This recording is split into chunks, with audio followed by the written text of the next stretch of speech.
Hi everyone and welcome back to my channel. Today we'll explore how St John's wort used as a tea can be effective for low mood and depression. We'll cover the key factors that influence its effectiveness, including preparation, dosage, and some tips to maximise its benefits. So let's get started. St John's wort, also known as Hypericum peforatum, originates from Europe, and it has a long history. Get my teeth back in. It has a long history of use in traditional medicine. Even the ancient Greeks used it to treat nervous disorders, and throughout history it has been used for wound healing, nerve pain, and mental health conditions.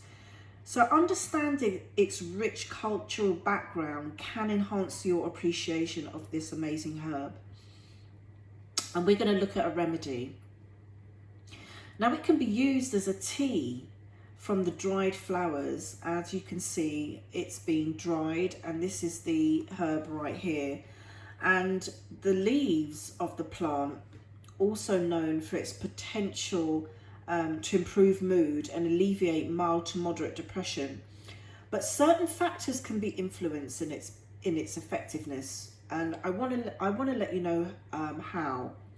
So to enhance your St John's wort tea, to make it more potent and effective, use a high quality organic dried St John's wort from a reputable source. That's very important.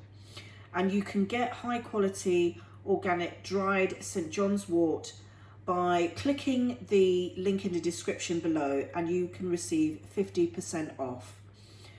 Now, this ensures that the herbs contain a good concentration of effective active compounds. Now all you need to do is use 1 to 2 teaspoons of dried St John's wort per cup of boiling water.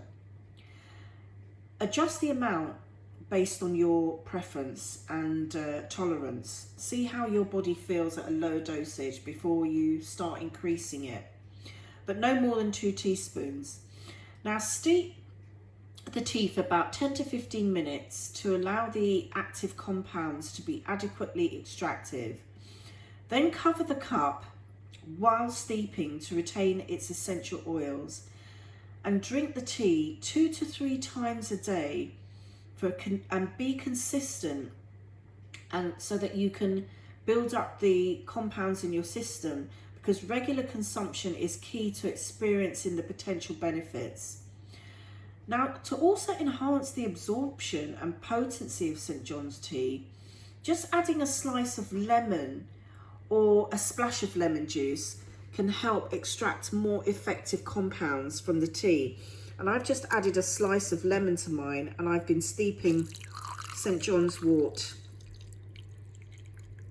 for about 15 minutes, and there you can see it's just turned a nice brown hue, and my lemon is there. And that helps to extract the compounds, making it more naturally potent. Now, I want to just stress that you need to avoid adding too much water or diluting the tea, as this can reduce the concentration of the active ingredients, okay? So just use the required amount of water. Now, here's another thing. While most studies on St John's wort have used standardized extracts, the tea can still provide benefits due to its active compounds, such as hypericin and hyperforin, which are known to have antidepressant effects. Now, an important thing to remember is, even though it's a herbal, St John's wort can interact with various medications, so it's very important you understand that, including hormonal contraceptives, anticoagulants like warfarin, and antidepressants. So always consult your healthcare practitioner before starting St John's wort tea, especially if you are on other medications. That's highly important. So St John's wort tea can be an effective remedy for low mood and mild depression if prepared and used in the correct way. Now ensure that you're using high quality herbs, as I'm stressing here. Prepare the tea properly and consume it consistently, and always consult with a healthcare practitioner before starting any new supplement. Well, thank you for watching, and if you found this video helpful, please give it a thumbs up, share the video and subscribe for more health insights, and feel free to leave any comments or questions below, and I'll see you in the next video. Take care and thanks for watching.